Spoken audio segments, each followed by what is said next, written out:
Okay, so hey guys, and welcome back to a weekly fighting roundup. And so, if you are new around here and you haven't yet subscribed, please do so. Live video if you do need a live video, and let's get straight into it. So, going into this, we're going to start, of course, with the boxing news. And so, WBC are pushing for instant replays for the Fury versus Usyk rematch. I mean, they push for a lot of different rulings and things like that in the first fight. So, I believe they're strictly banned by the British Boxing Board, the instant replays, but it wouldn't surprise me if we do end up seeing something like that being brought into play. Ryan will fight in August or September. Haney is now champion in recess for his WBC belt, and Puello has been elevated to WBC World Super Lightweight Champion. So, congratulations to Puello. People love to talk about email champs and things like that, but Haney seemed to didn't want to fight Martin, so he has been made champion in recess. Don't know what's going on with him still. Puello has now been ordered to fight Martin. I think that's still a relatively good fight. I don't think it's going to sell anything great like that, but either way, I still think it's a good fight. And then, yeah, like I said, I don't know what's going on with Haney at the moment. May versus Romero is off. Joshua is in talks to help build a care home for ex-professional boxers, which I think is an amazing cause and definitely should be bought and made. McKenna versus Laws and Silva will fight August 3rd. Garner will fight Sharp July 27th. Martinez has been banned for 9 months. That's after his positive drug test, which was announced a couple of weeks ago, and so he's been banned for 9 months, and I think he probably could be banned for, should be banned for longer, but it'd be interesting to see if anybody will take him after the ban. Ortiz Jr. is set to fight Bahachuk August 10th. I think that's a very good fight, but it means that seemingly they aren't doing the Zoo one anytime soon. I believe Zoo is out till September, so it probably isn't going to be made until possibly, Ortiz, of course, has to beat Bahachuk, but possibly maybe like December time then. Davis is in talks to fight Lomachenko next, and they are ongoing negotiations from the sounds of it. Dubois has been upgraded to IBF World Heavyweight Champion after Usyk vacated, so yeah, it's kind of what everybody was expecting.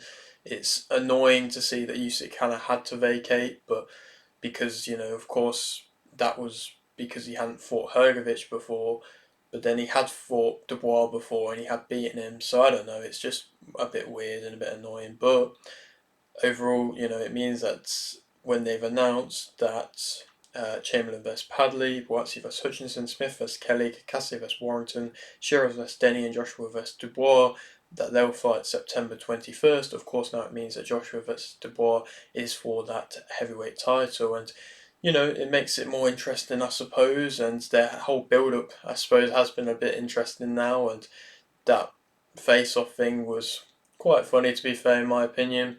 I don't necessarily think there is that kind of pure hatred there, but I think there's a want to not be, of course, disrespected, so I don't blame that. And in general, another stacked card.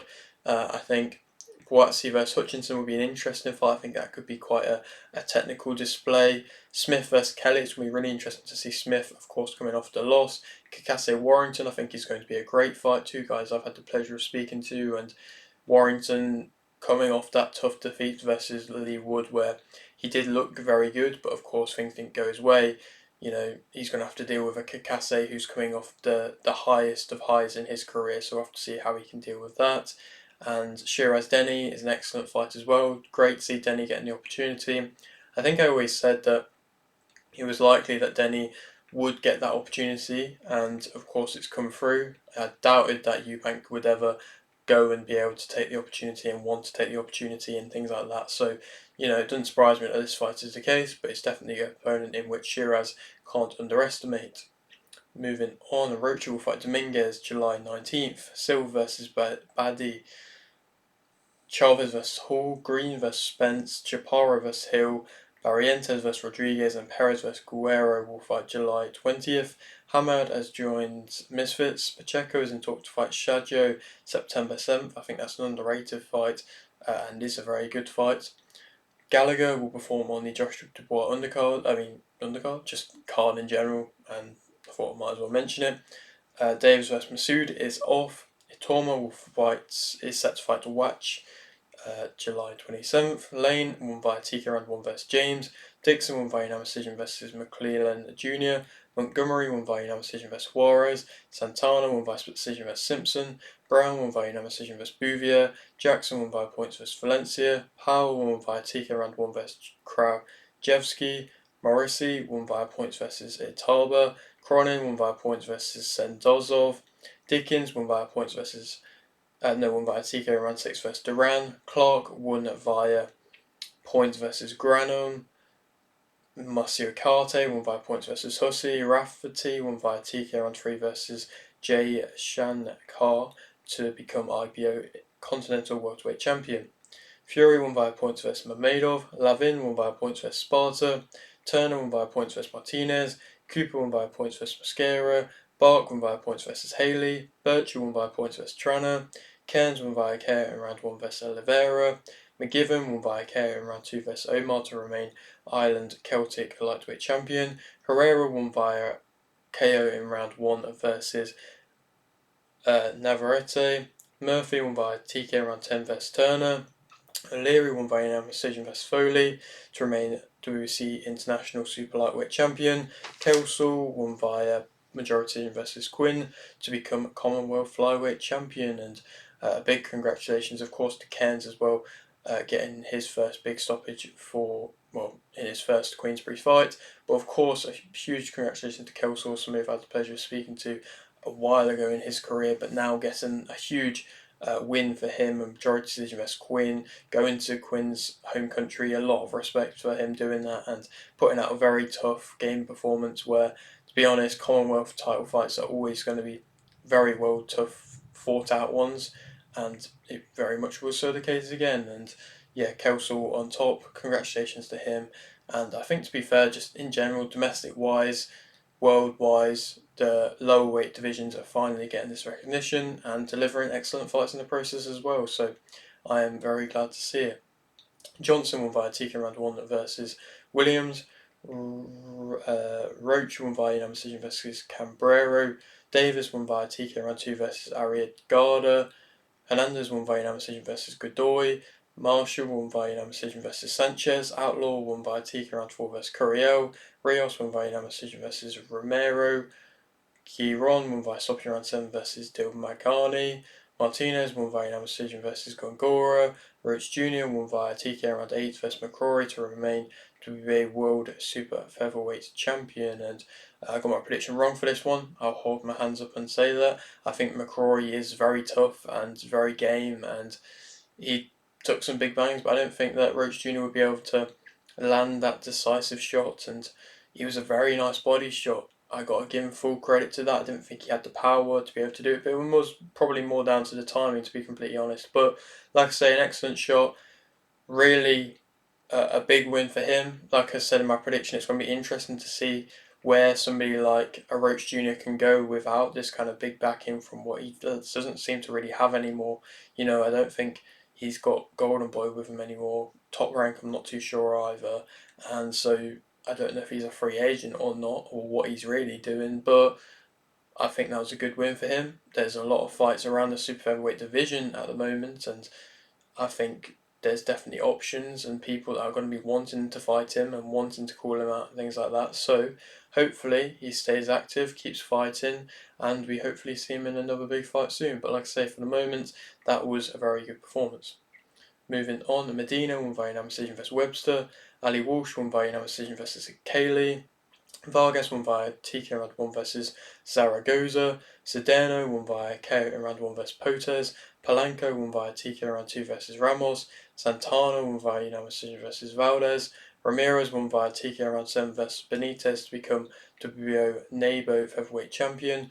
Rodriguez won via unanimous decision versus Rodrigo. Lopez won via unanimous decision versus Claglot to remain WBO World Super Lightweight Champion. And speak about a couple of that fights that I just wanted to touch upon. The Ali Walsh one, a unanimous decision. Obviously, I still don't think it was an excellent performance from him. I don't believe that he is going to become anything too crazy of a champion or anything like that. But obviously, he's progressing. It was very good to see the heart that he showed to be able to go through that dislocated shoulder. Like, it looked horrible, and having to go through that in a fight. I couldn't imagine having to deal with all that. So full credit to him for doing that. I still don't know necessarily why when he was fighting normally, if he was, he was doing alright. Akali got into the fight a bit and was just kind of throwing big haymaker type punches, and it seemed like Ali Walsh was willing to still take quite a few bangs and things like that. So I don't necessarily know, like I say, how far he can progress, but we'll have to wait and see. He's still young, so we'll see how he progresses. There was a few like good knockouts. The Vargas one was a nice knockout. The uh, there was a few. The Ramirez one was really nice versus Benitez. That uppercut was lovely. I do really like Ramirez as a fighter, so hopefully the rematch versus Espinosa gets made now. I believe it will. With, of course, him being on top rank and everything together, I think it only makes sense, and how good the first fight was, I think it, like I say, only makes sense. So, yeah, we probably will see that one next, but for the moment, that was a beautiful uppercut. Don't know where it came from the depths, and yeah, really delivered well. And then the Lopez, of course, I got my prediction right for that one. I said that he'd be able to win. I think I said stoppage, maybe decision, but it was a very good boxing performance from him. He was showing everything he wanted to, I believe, and was just landing at will and really inviting Claggett on for a lot of punches, and so it was excellent to see in that aspect. And against somebody like a Claggett who could have really been overestimated, and I mean underestimated, I believe overlooked. That's the right word, and it didn't seem like Lopez did that at all. I think there has been times in the past where he has looked a bit inconsistent with his performances and things like that, but he didn't really seem to do that at all, and I believe it was a very good performance. I think moving up to welterweight is going to be very interesting if he does want to do that. I mean, he called out Crawford and he called out Ennis. I think they're both very, very tough fights for him. I think power-wise, he could struggle with like moving up in weight, progressing up in weight.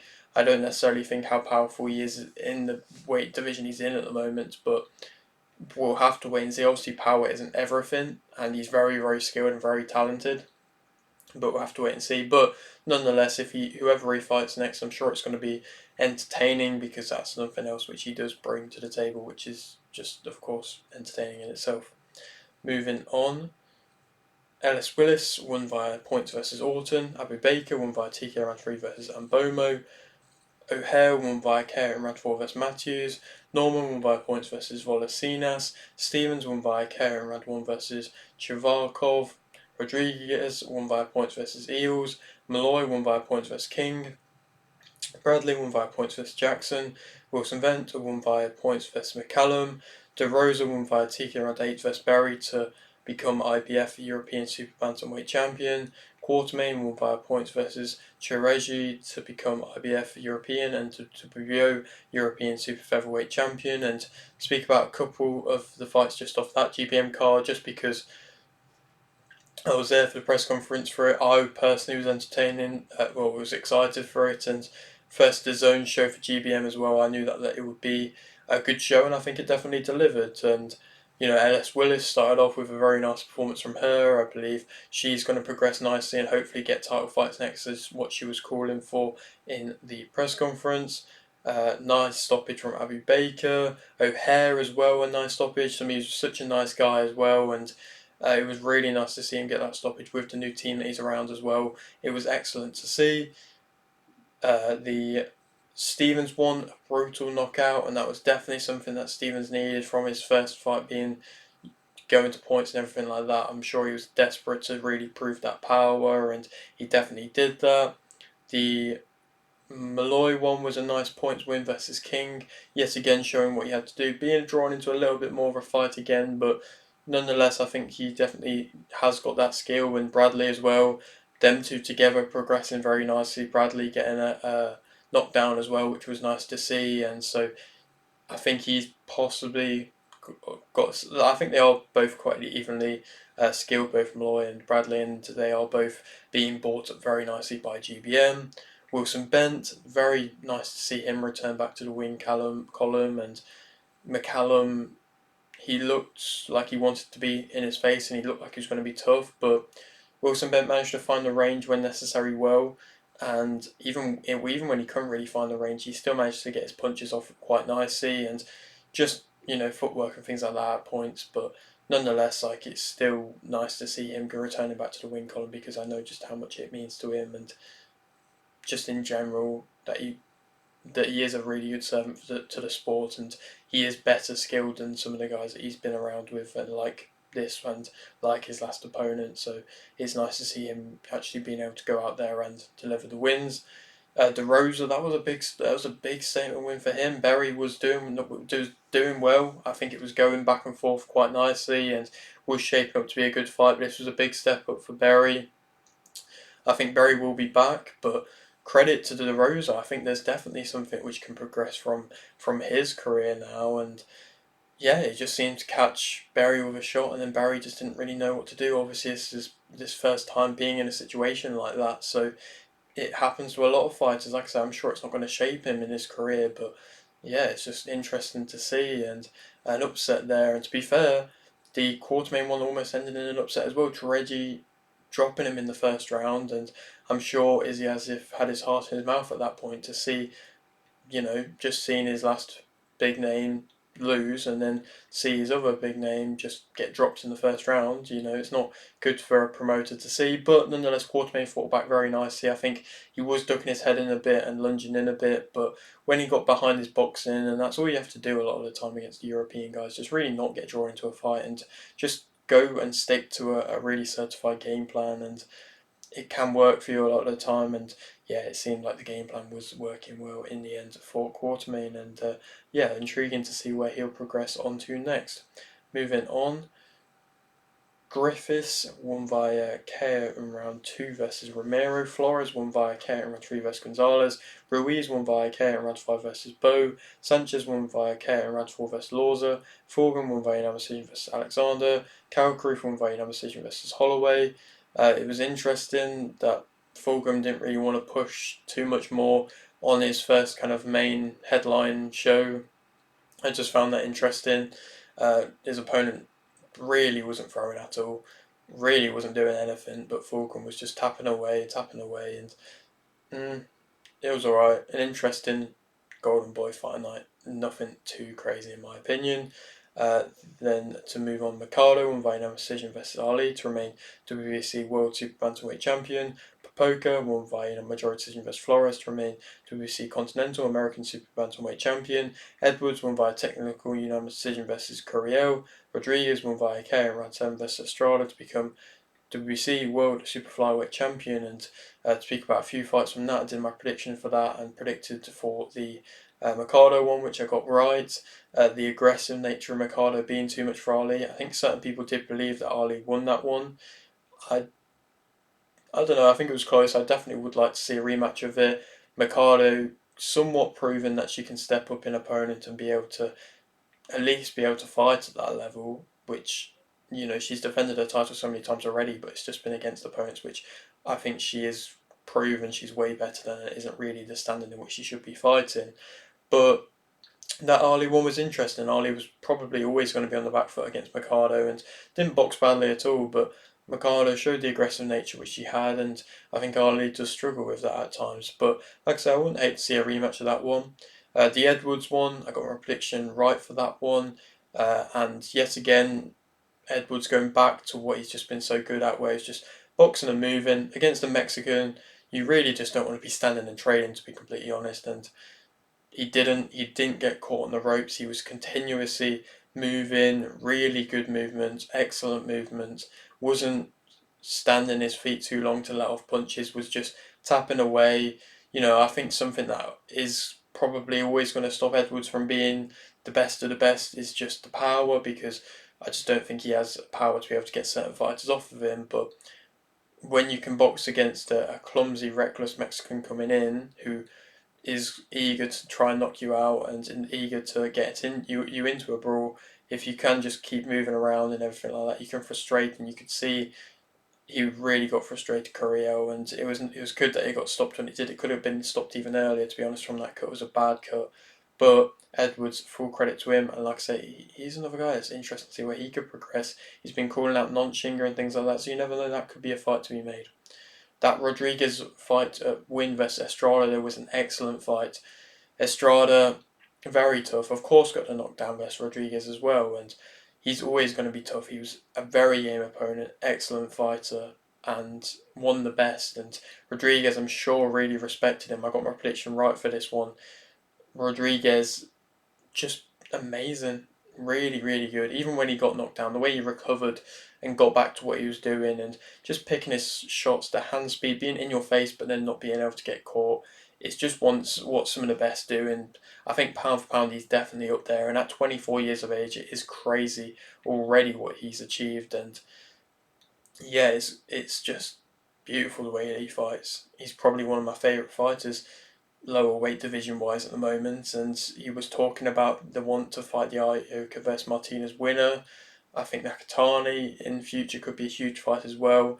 Estrada wants to activate the rematch clause to fight him again, so we'll have to wait and see if that plays any kind of factor or not. But you never know, that could definitely end up happening again. I don't know if I'm necessarily against seeing it happen again, but I just don't really see a formula or a way in which Estrada can beat Rodriguez, to be completely honest. But like I say, out of entertainment wise, I wouldn't mind seeing it happen again. But I don't know, when Rodriguez is landing them beautiful body shots and really damaging Estrada, I don't necessarily know if it wouldn't just happen again, to be completely honest. Moving on, Ngannou won via stoppage round 6 versus Martinez to remain IBO World Cruiserweight Champion. Got my prediction right for this one. I believe I said stoppage as well, so I was happy with that, but I haven't been able to see the fight because I don't know where you can get footage from it from. If you know any, please let me know. But yeah, congratulations to Ngannou stopping the any kind of hype behind Martinez, and like I said, I thought he would. Lopez has called out Crawford and Ennis, like I said, and the Sosa versus Carabajal fight, I can't seem to find who won or if there was a winner or anything or what really happened with that. It seemed on Carabajal's Instagram that the fight did go ahead. I saw them weigh in and everything like that, but I just can't seem to find any kind of thing like that at all. So that actually telling me any sort of results, yeah, I'm not sure what happened with that. Moving on now to the MMA news. Sarukian has been suspended for 9 months after what he did in the crowd where he punched a guy on his walkout. So, they said if he does an anti-bullying video, it gets demoted down to, I think, 6 months. So it would be interesting to see if he actually does that. UFC 306/Riyadh season Noche UFC will take place September 14th at the Sphere, the first major sporting event. I think the NHL drafts there or something like that, I don't really know. But the first major sporting event from combat sport, definitely wise, and so that's huge. It doesn't surprise me that Riyadh season's involved in it, but yeah, it's huge, and I'm sure it's going to have some huge names on it. Ortega versus Lopez is off. I'm going to speak a bit more about all of that in just a minute, but to go through the card of UFC 303, Oliveira won by decision versus Simon, Saru Yar won by decision versus Hernandez, Bode won by decision versus Arlovsky, Robertson won by decision versus Watson Gomez. Watson Gomez has retired. Torbot won via KO in round 1 versus Hemori. Silva won via KO in round 2 versus Jordan. Philly won via decision versus Swanson. Pfeiffer won via KO in round 1 versus Barriot. Gary won via decision versus Page. Chiasson won via KO in round 2 versus Bueno Silva. Delizzi won via decision versus Smith. Lopez won via decision versus Ige. Pereira won via KO in round 2 versus Praska to remain UFC light heavyweight champion, and speak about a few fights off that. An interesting UFC 303 card. The Torbot knockout, I mean, that was very impressive, very quick as well, and I think he's somebody that can progress very nicely and has a bright future in the UFC, confident as well, which is nice to see. Pfeiffer, that knockout was very good as well, the face plant knockout, and him returning back to stoppage winning ways as well, which was big for him, and I'm sure he's going to want to continue to have bigger fights and return back to big fights in the UFC. The Gary one versus Page was interesting. A lot of people like to speak badly upon Ian Gary and everything like that. I'm not getting involved into anything too crazy about it, but I think that was a good performance. I thought that Gary would win. I think he is a better all-round fighter than Page. Page is entertaining. I've got to give him that, and he striking wise is very varied and unorthodox and difficult to control. But Gary stuck to a game plan, got him down to the ground, showed that he was better on the back, on the ground, and was just better at grappling in general. And Page seemed like he struggled with that and seemed like he didn't really necessarily know what to do when Gary was in grappling type positions, and yeah, so Gary just kind of showed his levels in that aspect, and people could call it boring or anything like that, but I think he just did exactly what he had to do. The Lopez, Ige, one credit to Ige, like real credit, like stepping in on such short notice, like arriving late, finding out on the day that you're fighting, waiting in on the day, getting to the arena late-ish and everything like that. It was crazy, and he put up a very valiant effort as well. Like Lopez, of course, got the win still, but yeah, full credit to Ige. I hope we do see the Lopez versus Ortega fight at some point. We probably will, but yeah, it's just it's mad what happened with that, and I don't necessarily think you'd see that in boxing, to be completely honest. So credit to the UFC to be able to get that still on. And Pereira Prohaska, wow. Pereira again, I got my prediction right, getting another stoppage, and yeah, that was crazy. The stare down to start off with was intense as anything. Probably one of the best stare downs I've ever seen, and that was enough to build up the fight, and you knew it was going to be good after that. And Pereira hurt him in the first round. Prohaska, I think Prohaska wanted to slow his pace down and fight at a pace which was similar to Pereira. I believe that's what he said. And I just don't think that was a good game plan. I think in the first fight, yes, he maybe was a bit reckless or unorthodox and maybe gassed himself out a little bit, but like at least that varied up things a bit and it made Pereira not know what to expect. And I don't know, if you just slow down and fight Pereira's pace, he's gonna catch you with shots, he's gonna time you, he's gonna hurt you, he's gonna just be comfortable, and he did that. Prohaska and Pereira caught him in the end of the first round with that devastating shot, which he seems to catch everybody with, and then yeah, beautiful head kick. Where the ref should have probably stopped it straight away, to be completely honest. And Prohaska, fair to play to him to, I don't even know, just be able to stand at any point that day after taking that shot, to be completely honest. But it'd be interesting to see where Prohaska goes. I think he could even go down to middleweight. I'm not too sure. But Pereira wise, it seems like the Ankalaev fight might be next. I think Pereira wants to show that he can do grappling and show wrestling experience. But just wow, the way he's progressing at the moment is crazy. And yeah, one of the biggest stars in UFC at the moment. But yeah, that's it for today's video. I hope you did enjoy. Like the video if you didn't, like the video, subscribe if you're new, and thanks for watching.